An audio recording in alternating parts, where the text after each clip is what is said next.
बांग्लादेश में मोहम्मद यूनुस के नेतृत्व में अंतरिम सरकार की शपथ के 2 दिन हो गए, लेकिन अभी भी हिंसा रुकने का नाम नहीं ले रही है। अब अवामी लीग के नेता और कार्यकर्ता भी सड़क पर उतर आए और बांग्लादेश के गोपालगंज से बेहद हैरान कर देने वाली तस्वीरें सामने आई। यहां गुस्साई भीड़ ने सेना के काफिले को निशाना बनाया। इन प्रदर्शनकारियों में शेख हसीना की पार्टी अवामी लीग के नेता और कार्यकर्ता शामिल रहे और बांग्लादेश की सेना के 10 ईबी के सैन्य काफिले पर हमला कर दिया। भीड़ ने एक एम्बुलेंस और सेना की 3 गाड़ियों को आग लगा दी। हिंसक भीड़ में लोग हाथ में तलवार और धारदार हथियार लेकर प्रदर्शन कर रहे थे, जिन्होंने एक सेना को जवान पर हमला करके बुरी तरह से घायल कर दिया, लेकिन सेना ने कोई भी जवाबी कार्रवाई नहीं की। दरअसल गोपालगंज बांग्लादेश की पूर्व प्रधानमंत्री शेख हसीना का गृह जिला है। शेख हसीना यहां से लगातार सांसद चुनकर आती रही हैं और प्रदर्शनकारी पूर्व प्रधानमंत्री शेख हसीना की बांग्लादेश वापसी की मांग कर रहे हैं। वहीं दूसरी ओर बांग्लादेश में हिंदुओं पर अभी भी हमले हो रहे हैं। शनिवार की देर रात नए सिरे से हिंसा की खबरें सामने आई।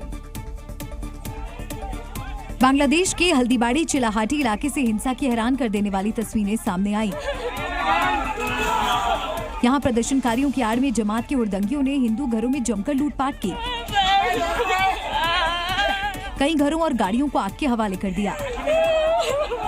नीलफामारी जिले के डुगडुगी और ठाकुर गांव समेत अल्पसंख्यक हिंदुओं के गांवों में लूटपाट की गई और उनके ऊपर हमले किए गए। बांग्लादेशे जे घटना घटे जाच्छे एकेर पर एक विभिन्न जगह आगामी आज की रात्रे पीरगंज नीलफामारी नवानी विभिन्न जगह भांगचुर एवं জ্বালাও পোড়াও एवं बाड़ीते लूटपाट एवं डाकाती जिनिसपत्र निये जाওয়া থেকে शुरू करे सब धरनेर कर्मकांड इतिमध्ये चालिये जाच्छे। दरअसल हल्दीबाड़ी चिलाहाटी इलाका बॉर्डर से कुछ ही दूरी पर स्थित है। इससे सटे बांग्लादेश के कई जिलों में हिंदू आबादी रहती है। इधर बांग्लादेश में उथल पुथल का दौर अभी भी जारी है। शेख हसीना के इस्तीफा देने के बाद शीर्ष पदों पर बैठे लोगों को भी हटाया जा रहा है या फिर वे इस्तीफा दे रहे हैं। और बांग्लादेश में हिंसा और सियासी उथल पुथल के बीच बांग्लादेश बैंक के गवर्नर अब्दुल रऊफ तालुकदार ने भी इस्तीफा दे दिया। अब्दुल रऊफ ने व्यक्तिगत कारणों का हवाला देते हुए पद छोड़ा है। रऊफ के अलावा 7 अगस्त को 4 डिप्टी गवर्नर भी इस्तीफा दे चुके हैं। रऊफ ने जुलाई 2022 में बांग्लादेश बैंक के गवर्नर का पद संभाला था। इससे पहले बांग्लादेश सुप्रीम कोर्ट के चीफ जस्टिस उबैदुल हसन ने अपना पद छोड़ा था। साथ ही Bangladesh securities and exchange commission के चेयरमैन शिबिली रुबायत ने भी इस्तीफा दे दिया है। बांग्लादेश में अंतरिम सरकार के गठन के बाद छात्र संगठन और प्रदर्शनकारियों ने सुप्रीम कोर्ट के सामने इकट्ठा होकर मुख्य न्यायाधीश उबैदुल हसन को इस्तीफा देने का अल्टीमेटम दिया था। जहां एक ओर बांग्लादेश में हिंदुओं पर हमले हो रहे हैं, तो वहीं दूसरी ओर हिंदू भी एकजुट है और कई इलाकों में हमलों के खिलाफ हिंदुओं ने मिलकर अपनी आवाज बुलंद की। और बांग्लादेश की राजधानी ढाका में शहबाग चौक पर बड़ी संख्या में हिंदू महिलाएं और पुरुष इकट्ठा हुए और दमदार आवाज में हिंदुओं पर हो रहे जुल्मों के खिलाफ आवाज उठाई। प्रदर्शन के दौरान आवाज उठाई और नारा लगाया कि मेरी मिट्टी मेरी माँ है, ये देश नहीं छोड़ूंगा।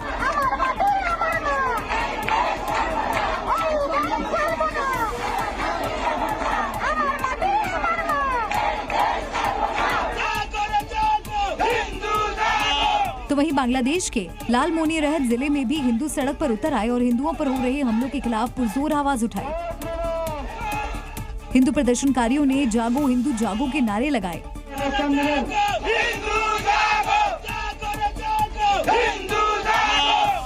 हालांकि बांग्लादेश के अंतरिम सरकार प्रमुख मोहम्मद यूनुस ने हिंदुओं पर हुए हमलों की निंदा की और उन्हें रोकने की युवाओं से अपील की। इधर बांग्लादेश से बड़ी संख्या में लोग भारत की ओर बढ़ रहे हैं, जिसे देखते हुए भारत बांग्लादेश सीमा पर सुरक्षा सख्त है और कड़ी निगरानी की जा रही है। पश्चिम बंगाल, त्रिपुरा और मेघालय सीमा पर कड़ी चौकसी बढ़ती जा रही है। इस बीच सीमा पर 10 से ज्यादा बांग्लादेशी नागरिकों को पकड़ा गया है, जो अवैध तरीके से सीमा पार कर भारत में आने की कोशिश कर रहे थे। ये सभी पश्चिम बंगाल, त्रिपुरा और मेघालय की सीमा से प्रवेश कर रहे थे। इधर बांग्लादेश के खुलना इलाके में बड़ी संख्या में हिंदू समुदाय के लोग सड़क पर उतरे और हिंदुओं के खिलाफ हो रहे प्रदर्शन को लेकर रैली निकाली, जिसमें हजारों की संख्या में लोग शामिल हुए। लोगों ने बांग्लादेश के अलग अलग हिस्सों में मंदिरों पर हमलों और बर्बरता के खिलाफ नारेबाजी की। रैली में मौजूद हिंदू समुदाय के लोगों ने कहा कि हम किसी कीमत पर बांग्लादेश नहीं छोड़ेंगे। इस रैली में बड़ी संख्या में महिलाएं भी शामिल हुई।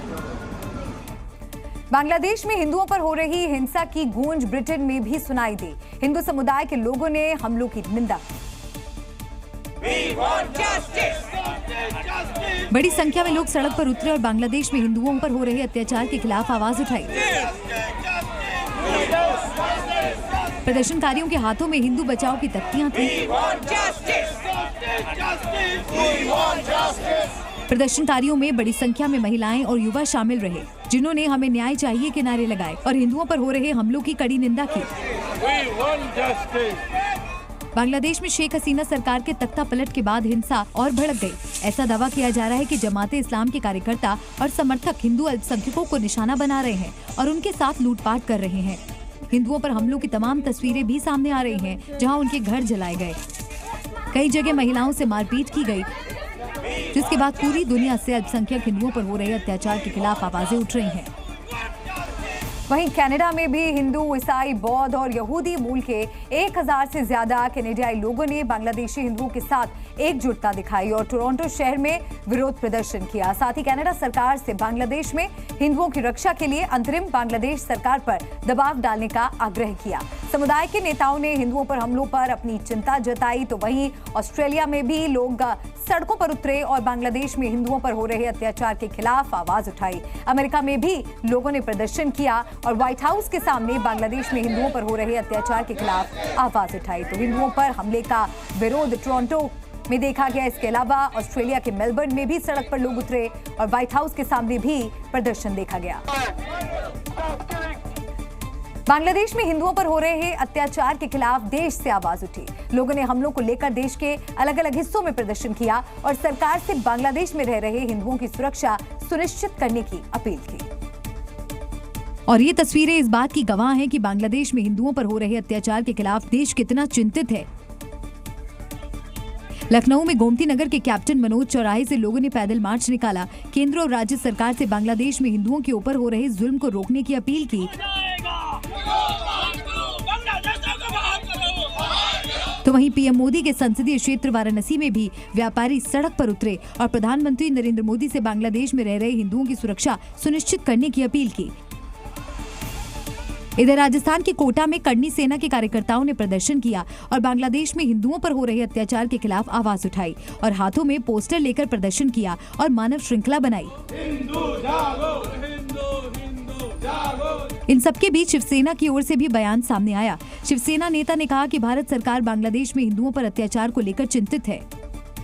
भारतीय सरकार जो हमारे हिंदू भाई बांग्लादेश में रह रहे हैं उनके लिए चिंतित है और उनके सुरक्षा के लिए और उनके लिए पूरा प्रयास करेगी।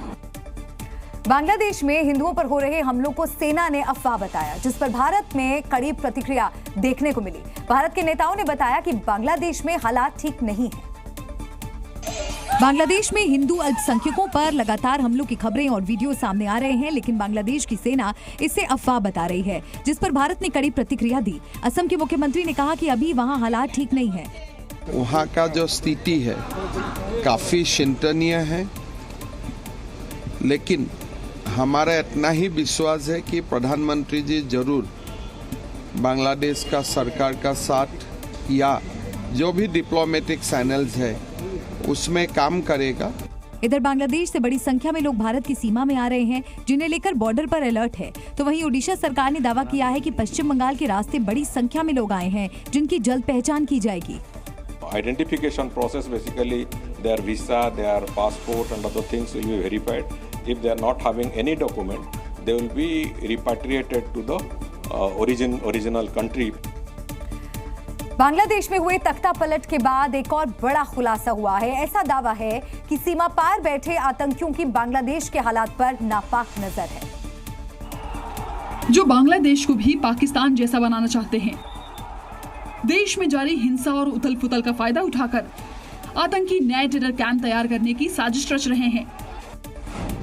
दरअसल शेख हसीना के इस्तीफे के बाद आतंकी संगठन अलकायदा ने बयान जारी किया। रिपोर्ट के मुताबिक अलकायदा के साउथ एशिया विंग के चीफ ओसामा महमूद ने 12 पन्नों का संदेश दिया, जिसमें शेख हसीना सरकार गिरने की तारीफ की गई। इसके अलावा धार्मिक कार्यकर्ताओं से देश में इस्लामिक शासन स्थापित करने की कोशिशों में तेजी लाने को कहा गया। अलकायदा के संदेश में साफ है कि बाहरी और आतंकी ताकतें पूरी तरह से बांग्लादेश पर कंट्रोल करने में लगी हैं। बांग्लादेश में पहले से ही कई संगठन हैं जो पाकिस्तान की खुफिया एजेंसी ISI और अलकायदा से जुड़े हुए हैं। पिछले साल हिंडनबर्ग ने एक रिपोर्ट जारी की थी, जिसके बाद अडानी ग्रुप का साम्राज्य ढह गया था। एक बार फिर हिंडनबर्ग ने एक रिपोर्ट जारी करके तहलका मचा दिया है। और हिंडनबर्ग की इस बार की रिपोर्ट पिछले साल के मुकाबले ज्यादा चौंकाने वाली है, क्योंकि हिंडनबर्ग ने इस बार भारतीय शेयर बाजार और म्यूचुअल फंड में स्कैम को रोकने के लिए बनाई गई संस्था सेबी की चेयरपर्सन को ही लपेटे में लिया है। हिंडनबर्ग ने अपनी रिपोर्ट में दावा किया है कि सेबी की चेयरपर्सन माधवी पुरी बुच और उनके पति का खुद अडानी ग्रुप से कनेक्शन है। रिपोर्ट में यह भी कहा गया है कि जिन ऑफशोर संस्थाओं का इस्तेमाल अडानी मनी साइफरिंग स्कैंडल में हुआ, उसमें सेबी अध्यक्ष माधवी पुरी बुच की हिस्सेदारी थी। इसका मतलब ये हुआ कि जिन देशों में टैक्स कम लगता है, ऐसी टैक्स हेवन कंपनी से बैठकर सेबी चेयरपर्सन की कंपनी अडानी ग्रुप के शेयर खरीद रही थी और लाखों करोड़ों रुपए का फायदा कमा रही थी। इसीलिए हिंडनबर्ग के फाउंडर नाथन एंडरसन ने आरोप लगाया कि सेबी चेयरपर्सन ही अडानी ग्रुप से मिली हुई है, इसीलिए उन्होंने कोई एक्शन नहीं लिया और अडानी ग्रुप को निर्दोष ठहरा दिया। शेयर बाजार में सोमवार को पिछले साल जैसी गिरावट आने की संभावना इसलिए कम है क्योंकि सेबी और अडानी ग्रुप दोनों ने अपना बयान जारी कर दिया है। सेबी और अडानी ग्रुप ने हिंडनबर्ग रिपोर्ट में लगाए आरोपों को गलत बताया है। और हिंडनबर्ग रिपोर्ट के आरोपों पर सेबी की तरफ से कहा गया है, हिंडनबर्ग के आरोप निराधार हैं। हम सभी आरोपों का खंडन करते हैं। वित्तीय लेखा जोखा खुली किताब की तरह है और वित्तीय दस्तावेज पेश करने में कोई परेशानी नहीं है। सेबी चेयरपर्सन माधवी पुरी बुच ने कहा कि उनका चरित्र हनन करने की कोशिश की जा रही है। वहीं अडानी ग्रुप की तरफ से भी सफाई आई। अडानी ग्रुप ने हिंडनबर्ग रिपोर्ट को अफवाह बताया है। अडानी ग्रुप ने कहा है कि हमारी विदेशी होल्डिंग पूरी तरह पारदर्शी है और रिपोर्ट में जिन लोगों के नाम लिए गए हैं उनका अडानी ग्रुप से कोई लेना देना नहीं है। कहीं ना कहीं अब इस बात की आशंका जताई जा रही है कि हिंडनबर्ग की रिपोर्ट के जरिए भारत की इकोनॉमी पर चोट मारी जा रही है, क्योंकि भारत की अर्थव्यवस्था जिस तेजी से बढ़ रही है उससे कहीं ना कहीं दूसरे देश परेशान हैं और इसीलिए इस तरह की रिपोर्ट लाकर भारत की अर्थव्यवस्था को चोट पहुंचाया जा रहा है ताकि लोग शेयर बाजार में निवेश करने से डरें। हिंडनबर्ग की ये रिपोर्ट सामने आने के बाद अब सबसे ज्यादा इस बात की चर्चा हो रही है कि सोमवार को जब बाजार खुलेगा तो क्या होगा। शेयर बाजार के विश्लेषकों का मानना है कि पिछली बार की तरह इस बार बाजार क्रैश नहीं होगा। शेयर बाजार के जानकारों का कहना है कि हिंडनबर्ग की रिपोर्ट की वजह से बाजार रिएक्ट तो करेगा लेकिन बड़ा असर नहीं होगा। शेयर बाजार शॉर्ट टर्म के लिए प्रभावित हो सकता है, लेकिन शेयर बाजार में बड़े गिरावट आने की उम्मीद काफी कम है क्योंकि आरोप साबित नहीं हुए हैं। इसीलिए बाजार में बिकवाली की संभावना कम रहेगी। हालांकि शेयर बाजार के जानकार निवेशकों से बाजार का मूड देखकर ही निवेश करने की सलाह दी जा रही है। कुछ विश्लेषकों का तो ये भी मानना है कि शुरुआत में अगर गिरावट आई तो निवेशकों के पास इन्वेस्ट करने का अच्छा मौका होगा और वो अच्छा मुनाफा कमा सकते हैं। हालांकि हिंडनबर्ग की रिपोर्ट सामने आने के बाद सियासत भी गर्मा गई। कांग्रेस, टीएमसी और आरजेडी ने रिपोर्ट का हवाला देते हुए सेबी पर सवाल उठा दिए। साथ ही साथ कांग्रेस पार्टी ने केंद्र सरकार को भी घेरा और सेबी चेयरपर्सन माधवी बुच के खिलाफ जांच कराने की मांग कर दी। हिंडनबर्ग ने ही एक और रिपोर्ट निकाली जिसमें सेबी चीफ माधवी बुच और उनके पति धवल बुच के सारे कारनामे सबके सामने आ गए। ऑफशोर कंपनीज में उनकी इन्वेस्टमेंट सबके सामने आ गई। सवाल ये उठता है कि माधवी बुच को जब सेबी का चेयरमैन बनाया था, क्या भारत सरकार को ये जानकारी नहीं थी? अगर नहीं थी तो ये बहुत बड़ी विफलता है, भूल है, और अगर थी तो षड्यंत्र का हिस्सा भारत के प्रधानमंत्री खुद हैं। कांग्रेस के आरोपों पर बीजेपी की तरफ से भी सफाई आई। बीजेपी नेता सुधांशु त्रिवेदी ने सीधे तौर पर आरोप लगाया कि कांग्रेस अक्सर उन लोगों के साथ खड़ी होती है जो देश को तोड़ना चाहते हैं। मैं पूछना चाहता हूं एक लाइन में कि विदेश के संस्थानों से ये कौन सा याराना है कि भारत के आर्थिक संस्थान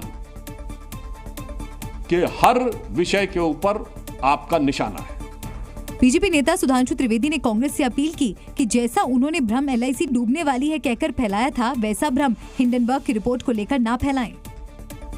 क्योंकि हिंडनबर्ग की रिपोर्ट में लगाए गए आरोप काफी गंभीर हैं, इसलिए निवेशकों में डर का माहौल है। वहीं सवाल भी उठाए जा रहे हैं। लोगों के बीच इस बात की चर्चा है कि क्या वित्त मंत्री निर्मला सीतारमण रिपोर्ट में लगाए गए आरोपों की जांच कराएंगी। निवेशक सवाल पूछ रहे हैं कि क्या इन आरोपों के बाद PMO यानी प्रधानमंत्री कार्यालय कोई एक्शन लेगा। वहीं इन आरोपों के बाद सेबी चीफ को पद से हटाने की मांग भी उठ रही है। शेयर मार्केट में इन्वेस्ट करने वाले निवेशक सरकार से मांग कर रहे हैं कि सरकार दूध का दूध और पानी का पानी करे, ताकि शेयर मार्केट में पारदर्शिता बनी रहे। बढ़ते आगे और अगली खबर का रुख करेंगे। मध्य प्रदेश में बीजा मंडल मंदिर मस्जिद विवाद के बाद सुर्खियों में आए विदिशा के कलेक्टर बुद्धेश कुमार वैद्य को हटा दिया गया है। उनकी जगह रोशन सिंह को विदिशा का नया कलेक्टर बनाया गया है। और कलेक्टर बुद्धेश कुमार वैद्य की तबादले की वजह बीजा मंडल विवाद माना जा रहा है, जहां उन्होंने मंदिर मस्जिद विवाद के बाद बीजा मंडल में पूजा अर्चना पर रोक लगा दी थी और बीजा मंडल को ASI रिपोर्ट का हवाला देकर मस्जिद बताया था, जिस पर हिंदू संगठनों और बीजेपी के कई नेताओं ने आपत्ति जाहिर की थी, जिसके बाद बुद्धेश वैद्य का ट्रांसफर कर उन्हें मंत्रालय भेज दिया गया। ASI का हवाला देते हुए बीजा मंडल को मस्जिद करार दिया। तभी से लेकर कलेक्टर सुर्खियों में थे। उनका पत्र सोशल मीडिया पर जमकर वायरल हुआ। नाग पंचमी पर यहाँ सैकड़ों की संख्या में हिंदू संगठन भी पहुंचे, कलेक्टर को हटाने की मांग भी की। यह विवाद तब भी थमा नहीं और आज कलेक्टर का ट्रांसफर होना कहीं न कहीं इसी विवाद को लेकर जोड़कर देखा जा रहा है। विदिशा कलेक्टर बुद्धेश कुमार वैद्य के तबादले पर हिंदू संगठनों ने खुशी जाहिर की और मध्य प्रदेश सरकार का आभार जताया। कलेक्टर बुद्धेश कुमार वैद्य ने जिस बुद्धिहीनता का काम करा था और मंदिर को मस्जिद अंकित करा था, तो निश्चित बात है कि हनुमान जी के पुण्य प्रताप से, हनुमान चालीसा के पाठ से, ये उनके पुण्य प्रताप से ये तो होना ही था। वहीं कलेक्टर के ट्रांसफर को लेकर बीजेपी ने भी बुद्धेश वैद्य पर निशाना साधा। बीजेपी नेता सुरेंद्र शर्मा ने अपने एक्स हैंडल पर लिखा कि उन्हें उम्मीद है कि कलेक्टर साहब को अब किसी मंदिर में मस्जिद नजर नहीं आएगी। दिल्ली के कोटला विहार में भारी बारिश के बीच एक दर्दनाक हादसा हो गया। मैदान में क्रिकेट खेल रहे 13 साल के एक बच्चे की करंट लगने से मौत हो गई और जैसे बच्चे के घर वालों को खबर पता चली, हाहाकार मच गया। बच्चे की मां का रो रो कर बुरा हाल हो गया। दरअसल बारिश के चलते पार्क में पानी जमा था और वहां पड़े एक बिजली के तार से आदित्य को करंट लगा, जिससे उसकी मौके पर मौत हो गई। इस दौरान भाई के कहने पर पड़ोसी ने मदद की कोशिश भी की, लेकिन तब तक काफी देर हो चुकी थी। मैंने देखा मतलब ग्राउंड में बच्चे चिल्ला रहे हैं, तो मैं भगा आया देखने, तो देख रहा हूँ मतलब यहाँ पे 2-3 बच्चे खड़े हुए, उनका भाई था वो, तो कह रहे भैया मेरा भाई चिपक गया खंभे से। वहीं इस मुद्दे पर अब सियासत भी शुरू हो गई है। बीजेपी का आरोप है कि बिजली कंपनियों की लापरवाही के चलते ऐसे हादसे हो रहे हैं। लगातार ऐसी घटनाएं हो रही हैं और दिल्ली पहला ऐसा एक राज्य बन गया है जहां इतनी घटनाएं, इस लगभग 7 से 8 ऐसी घटनाएं हुई हैं जिनमें उन लोगों को अपनी जान गंवानी पड़ी। कारण दिल्ली की अरविंद केजरीवाल सरकार का भ्रष्टाचार, दिल्ली की पावर डिस्कॉम्स और दिल्ली सरकार का गठबंधन। जम्मू कश्मीर के 2 इलाकों में सुरक्षा बलों और आतंकियों के बीच मुठभेड़ हुई, जिसमें सुरक्षा बलों के 2 जवान शहीद और 3 जवान घायल हो गए। गोलीबारी में एक स्थानीय नागरिक की भी मौत हुई है। अनंतनाग मुठभेड़ के बाद काकेर नाग के जंगलों में सुरक्षा बल आतंकियों की तलाश कर रहे हैं। यहां सुरक्षा बलों और आतंकियों के बीच कल मुठभेड़ शुरू हुई थी, जब सुरक्षा बलों को इलाके में कुछ आतंकियों के छिपे होने की सूचना मिली थी। जब सुरक्षा बल के जवान आतंकियों के ठिकाने के करीब पहुंचे तो उन्होंने फायरिंग कर दी। सिक्योरिटी फोर्सेस की पार्टी को कुछ फॉरेन टेररिस्ट का मूवमेंट दिखा और इसी असना में उनका जो गोलियों का तबादला हुआ आपस में, और उसके बाद ये ऑपरेशन स्टार्ट हो गया। सुरक्षा बलों का ये ऑपरेशन कोकरनाग में 10,000 फीट की ऊंचाई पर चल रहा है। यहाँ घनी झाड़ियाँ, बड़े बड़े पत्थर हैं और बताया जा रहा है कि 2 से 3 आतंकी यहीं छिपे हुए हैं, जिनकी सुरक्षा बलों के जवान तलाश कर रहे हैं। अनंतनाग के बाद किश्तवाड़ में भी सेना और आतंकियों के बीच मुठभेड़ हुई। यहाँ सर्च ऑपरेशन के दौरान सुरक्षा बलों और आतंकियों के बीच गोलीबारी हुई। सेना के जवानों ने पूरे इलाके को घेर रखा है और आतंकियों के खिलाफ ऑपरेशन जारी है। वहीं जम्मू कश्मीर में आतंकियों से मुठभेड़ पर सियासत भी शुरू हो गई है। समाजवादी पार्टी ने अनंतनाग मुठभेड़ में शहीद हुए जवानों को लेकर केंद्र सरकार पर हमला बोला। सेना के जवान शहीद हो रहे हैं और जख्मी हो रहे हैं और सुरक्षा की जो व्यवस्था है वो इस कदर पुख्ता नहीं हो पा रही कि हमले रुक सकें। हम उम्मीद करते हैं कि सरकार जिम्मेदारी लेगी। जम्मू कश्मीर में पिछले कई दिनों से आतंकी घटनाएं बढ़ी हैं, जो वाकई चिंताजनक है। बौखलाए आतंकी सुरक्षा बलों और आम नागरिकों को निशाना बना रहे हैं। पिछले 78 दिनों में जम्मू कश्मीर में 11 आतंकी हमले हो चुके हैं। 10 अगस्त यानी कल अनंतनाग में हुए आतंकी हमले में 2 जवान शहीद हो गए।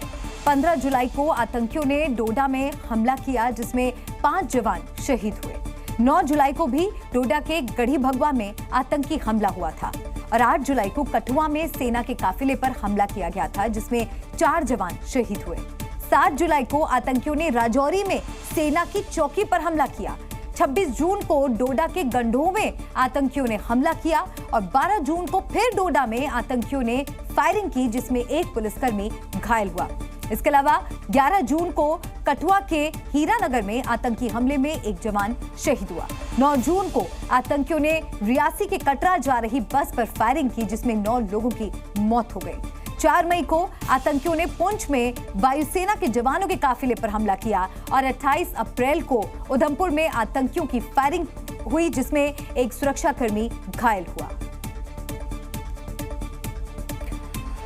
बढ़ते आगे अगली खबर का रुख करेंगे। पंजाब के गांवों में यूपी और बिहार से आने वाले प्रवासियों के लिए नए फरमान लागू किए जा रहे हैं। मोहाली के मुंधो संगतिया गांव के बाद अब जंडपुर गांव में गैर पंजाबियों को लेकर फरमान लागू किया गया और जंडपुर गांव में गैर पंजाबियों के लिए वार्निंग बोर्ड लगाया गया, जिस पर गांव में रहने वालों के लिए नए नियम लिखे गए, जिसके मुताबिक प्रवासियों को गांव में रहने के लिए वेरिफिकेशन करवाना जरूरी किया गया और एक कमरे में 2 से ज्यादा लोग नहीं होने चाहिए।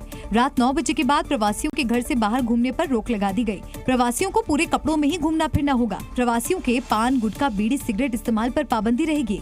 गाँव में अगर कोई बाहरी व्यक्ति जमीन खरीदता है तो वो कमरे नहीं बना सकता। साथ ही मकान मालिकों से कहा गया है कि किराएदारों के वाहनों की पार्किंग जरूरी है। प्रवासी लोग सड़क या गली में कोई वाहन खड़ा नहीं होना चाहिए। अगर कोई प्रवासी गाँव का नुकसान करता है तो उसका जिम्मेदार मकान मालिक होगा। इतना ही नहीं, प्रवासियों के रहने वाली जगहों पर कूड़ादान जरूर होना चाहिए, जिसकी जिम्मेदारी मकान मालिक की होगी। आंकड़ों के मुताबिक जंडपुर गांव में 2000 लोग रहते हैं। इनमें से 500 लोग ऐसे हैं जो रोजगार की तलाश में दूसरे राज्यों से यहां आए हैं। फरमान को लेकर जंडपुर के ग्रामीणों का कहना है कि अगर प्रवासियों को यहां रहना है तो इन नियमों को मानना ही होगा। उत्तराखंड के चमोली में महिलाओं ने शराब के विरोध में मोर्चा खोल दिया और अंग्रेजी शराब की दुकान को बंद कराने के लिए सैकड़ों महिलाओं ने जमकर प्रदर्शन किया और नारेबाजी की। 1 दर्जन से ज्यादा गांव की सैकड़ों महिलाएं सड़क पर उतर आईं और लोल्टी गांव में धरने पर बैठ गईं और महिलाओं ने अंग्रेजी शराब की दुकान बंद कराने के विरोध में दुकान के आगे जाम लगा दिया और प्रशासन के खिलाफ जमकर नारेबाजी की। प्रदर्शनकारी महिलाओं का आरोप है कि शराब की दुकान से यहां रह रहे लोगों और बच्चों पर गलत असर पड़ेगा। प्रदर्शन कर रही महिलाओं ने शराब की दुकान बंद कराने के लिए जिला आबकारी अधिकारी से दुकान का आवंटन रद्द करने की मांग की। प्रदर्शनकारी महिलाओं का कहना है कि जब तक प्रशासन गांव से अंग्रेजी शराब की दुकान बंद नहीं कराएगा, उनका प्रदर्शन चलता रहेगा और वे किसी भी कीमत पर गांव में शराब की दुकान नहीं चलने देंगी। महिलाओं के प्रदर्शन के बाद प्रशासन के अधिकारी मौके पर पहुंचे और उन्हें शराब की दुकान बंद करने का भरोसा दिया, जिसके बाद महिलाओं ने अपना प्रदर्शन खत्म किया और शराब की दुकान बंद न होने पर फिर से प्रदर्शन की चेतावनी दी। गाजियाबाद के इंदिरापुरम में देर रात चोरों ने एक घड़ी के शोरूम में धावा बोल दिया। चोर शटर तोड़कर शोरूम में घुसे और 3 करोड़ रुपए की महंगी घड़ियां चुराकर फरार हो गए।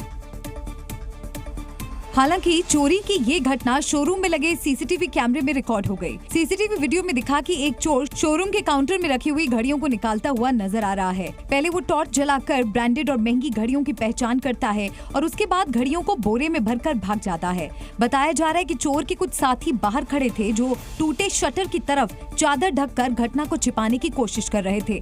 जितने भी महंगे ब्रांड थे, राडो, टिसो, वर्साचे, सीको, जितनी भी महंगे ब्रांड्स की वॉचेस थी वो सब खाली हो गई हैं। सुबह जब शोरूम के कर्मचारियों ने शटर को टूटा देखा तो उन्होंने तुरंत पुलिस को सूचना दी, जिसके बाद पुलिस और फोरेंसिक टीम मौके पर पहुंची और शोरूम से फिंगरप्रिंट समेत तमाम सबूत जुटाए। इस चोरी के खुलासे के लिए कुल 3 टीमों का गठन किया गया है। जल्दी इस घटना का अनावरण करते हुए आगे की वैधानिक कार्रवाई की जाएगी। बताया जा रहा है कि 7 से 8 चोरों ने 3 करोड़ रुपए की चोरी की इस घटना को अंजाम दिया है। हालांकि पुलिस जल्द चोरी की घटना का खुलासा करने का दावा कर रही है। और हिमाचल प्रदेश में मौसम की वजह से भीषण तबाही देखने को मिल रही है। हिमाचल के किन्नौर से नदियों के उफान की ऐसी तस्वीरें आई हैं जिसमें नदियों का रौद्र रूप दिख रहा है। और सैलाब का ये रौद्र रूप जिसने भी देखा वो दंग रह गया। सैलाब के क्रोध की ये तस्वीर हिमाचल के किन्नौर से सामने आई है, जहां बसपा नदी के उफान ने सबको डरा रखा है। बसपा नदी इन पहाड़ों से शांत होकर गुजरती थी, लेकिन भारी बारिश के बाद इसका रौद्र रूप अपनी आंखों से देख सकते हैं। पहाड़ से नीचे की तरफ जा रहा पानी पूरी तेज धार के साथ गिर रहा है, जिसकी गूंज लोगों में दहशत पैदा कर रही है।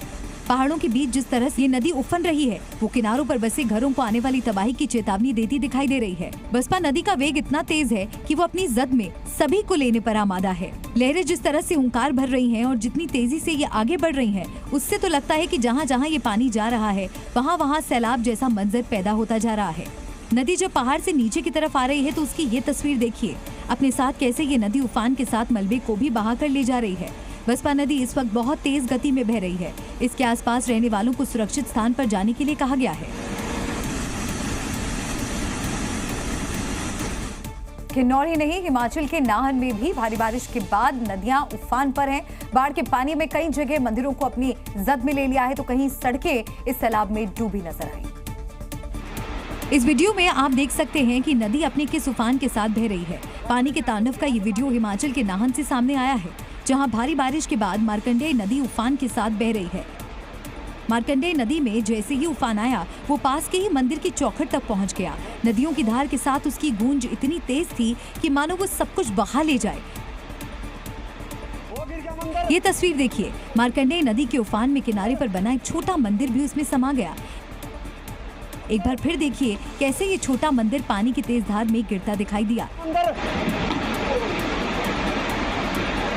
नाहन से ही आई इस दूसरे वीडियो को देखिए। भारी बारिश के बाद सड़कों पर भी सैलाब सा मंजर है। नदियों का पानी अब सड़कों पर बहने लगा है। पानी की धारा इतनी तेज है कि कोई इसे पार करने का जोखिम भी नहीं उठा सकता।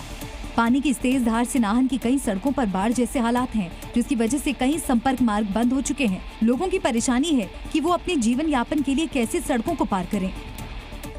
हिमाचल में सैलाब कहर बनकर टूट रहा है। हिमाचल से बाढ़ के नए वीडियो सामने आए हैं। हरोली के बाथू बाथड़ी में अचानक बाढ़ आने से तबाही का मंजर देखा जा सकता है। ये बाढ़ अचानक आई और देख सकते हैं कि बाढ़ का पानी कैसे मकानों के बीच से होकर गुजर रहा है। यहाँ पेट्रोल पंप भी है जो बाढ़ की चपेट में आ गया। सैलाब की तरह बहता ये पानी सब कुछ रौंदते हुए आगे बढ़ रहा है। और खबर ये भी है कि इस सैलाब ने 3 लोगों की जान भी ले ली है। हिमाचल में इस वक्त बाढ़ बारिश ने कहर बरपा रखा है।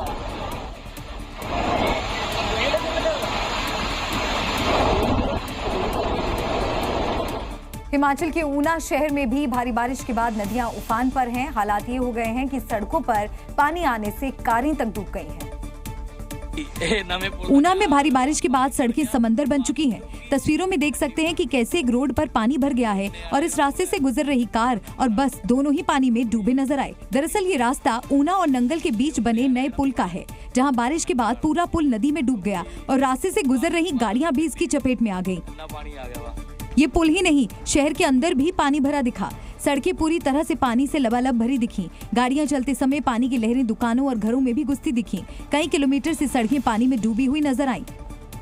वहीं ऊना में जो नदियां सूखी हुई थी, भारी बारिश के बाद अब वो भी उफान के साथ बहने लगी हैं।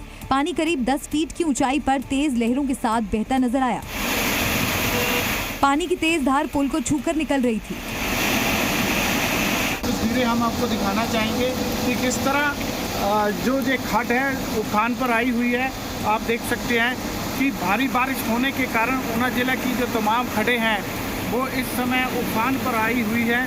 और ये देखिए तस्वीरें, इस वक्त हम पेखूबेला में मौजूद हैं और आप देख सकते हैं कि ये जो खड्ड है ये किस तरह लबालब भरी आ रही है। ऊना का बाढ़ बारिश से हाल। पंजाब के होशियारपुर में अचानक आई बाढ़ ने सबको हिलाकर रख दिया। बाढ़ ने एक कार को ऐसा अपनी चपेट में लिया कि 9 जिंदगियां उसमें बह गई। और ये हादसा उस वक्त हुआ जब इनोवा कार से 11 लोग एक शादी समारोह में जा रहे थे। जब कार जेजों चौक रास्ते से गुजर रही थी, तभी अचानक ही जेजों चौक में पानी का तेज बहाव आ गया। उनकी गाड़ी पहले तो कीचड़ में धंस गई और उसके बाद पानी के तेज बहाव में बह गई। गाड़ी में सवार लोगों को निकालने का मौका तक नहीं मिल पाया। इस हादसे में गाड़ी में सवार 10 लोग डूब गए थे, जबकि एक को बचा लिया गया है। वीडियो में आप देख सकते हैं कि जब पानी का तेज बहाव आया तो कैसे ये कार पानी की तेज धार में फंसी दिखाई दी। लोग समझ भी नहीं पाए कि अचानक आई बाढ़ में यह हादसा हो जाएगा। पानी का बहाव थोड़ा कम हुआ तो कार कुछ दूर जाकर फंसी दिखाई दी, लेकिन कार में सवार लोग बह चुके थे। राहत बचाव कार्य चलाया गया, जिसमें 9 लोगों की मौत की पुष्टि हुई है। वहीं एक अभी भी लापता बताया जा रहा है। होशियारपुर में हुए इस बड़े हादसे ने सभी को चौंका दिया है। वहीं प्रशासन इस हादसे के बाद अलर्ट हो गया और यहां से अब आने जाने पर फिलहाल पाबंदी लगा दी गई है, ताकि आगे किसी हादसे को रोका जा सके। राजस्थान के कई जिलों में बारिश आफत बनकर टूट रही है। करौली से लेकर धौलपुर तक पानी की मनमानी देखने को मिल रही है। तस्वीरें राजस्थान के करौली डैम की हैं, जहां भारी बारिश के बाद डैम का जब गेट खोला गया तो पानी का मंजर ही कुछ और था। यहां बाढ़ और सैलाब की तरह पानी बहता दिखा। डैम के 6 नंबर गेट को ही खोला गया था, जिसके बाद ऐसा सैलाब दिखा जो देखने वालों के होश उड़ा गया। ये तस्वीर भी करौली की है, जहां भारी बारिश के बाद गांव में कमर तक पानी भर गया है। वीडियो में आप देख सकते हैं कि कैसे लोग कमर तक भरे पानी से निकलने की कोशिश में जुटे हैं। गांव के घर द्वार सब पानी में डूबे नजर आए। वहीं राजस्थान के धौलपुर में भी बाढ़ जैसे हालात बने हुए हैं। धौलपुर में जब पार्वती डैम को खोला गया तब पानी का उफान देखा जा सकता था। ये पानी का उफान निचले इलाकों में अब बर्बादी की वजह बन रहा है। डैम के फुल होने के बाद इसे खोला गया था, जिसके बाद बाढ़ जैसा मंजर दिखा। राजस्थान के खाजूवाला में भी हुई भारी बारिश से आफत जैसे हालात पैदा हो गए। भारी बारिश से गड्ढे और सड़क में अंतर कर पाना मुश्किल था, इसलिए ये बाइक सवार पानी से भरे गड्ढे में गिर गया और फिर बाइक निकालने की कोशिश करता दिखा। इतना ही नहीं, कई जगह तो पानी इतना भर गया था कि पानी को निकालने के लिए पंपिंग सेट का सहारा लेना पड़ा। तो वहीं बारिश से पानी इतना बढ़ गया कि पानी घरों में घुस गया, जिससे पूरा घर पानी पानी दिखा। और राजस्थान के अलवर में मूसलाधार बारिश के बाद पानी का तेज बहाव देखने को मिल रहा है। वहीं पाली और चोमू में भी बारिश से बुरा हाल हो रखा है। अलवर में तो भारी बारिश के बाद पानी सैलाब की तरह बहता दिखा। मूसलाधार बारिश के बाद बाला किला के आसपास का पानी बुद्ध विहार कच्ची बस्ती इलाके में बहुत तेज बहाव से आया। तेज बहाव की वजह से पानी झरने में बदल गया। पानी का बहाव इतना तेज था कि मानो किसी ऊंचे पहाड़ से पानी गिर रहा हो।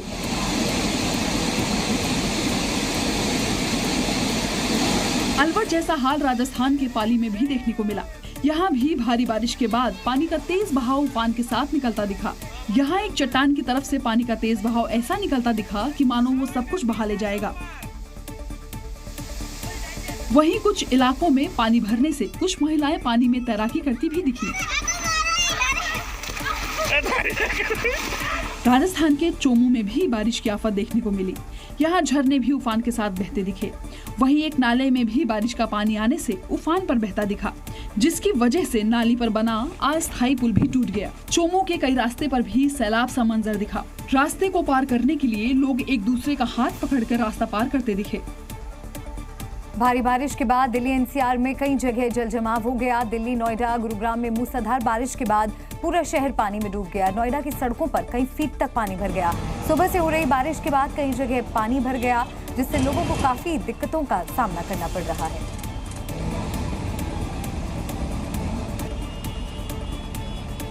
नोएडा जैसे ही हालात गुरुग्राम में भी नजर आए। तो भारी बारिश से देखिए किस तरह से लोगों को मुसीबतों का यहाँ सामना करना पड़ रहा है। यातायात भी इसकी वजह से प्रभावित हो रहा है। घुटनों तक पानी वहां पर भर गया है। देखिए किस तरह से सड़कें लबालब पानी से भरी हुई हैं और इसी पानी से लोगों को अपने वाहनों को लेकर गुजरना पड़ रहा है। ऐसे में कोई बड़ा हादसा भी पेश आ सकता है और हर साल इस तरह की तस्वीरें गुरुग्राम से देखने को मिलती हैं। कहने को एक बड़ा शहर है गुरुग्राम, लेकिन उसके बाद भी सड़कों का जो हाल है वो बेहाल है। नोएडा में भी जल जमाव की स्थिति देखने को मिल रही है।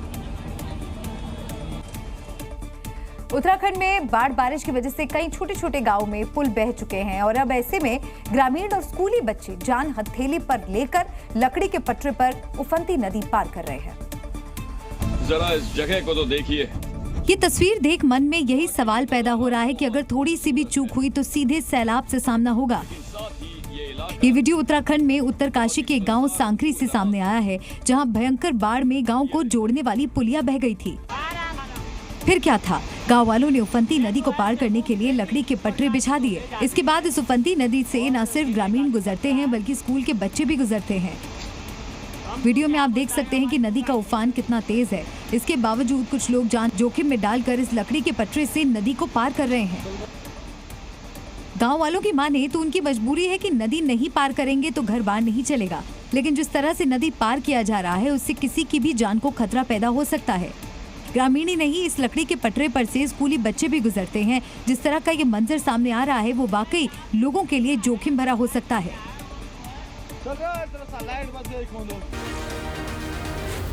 Zee News।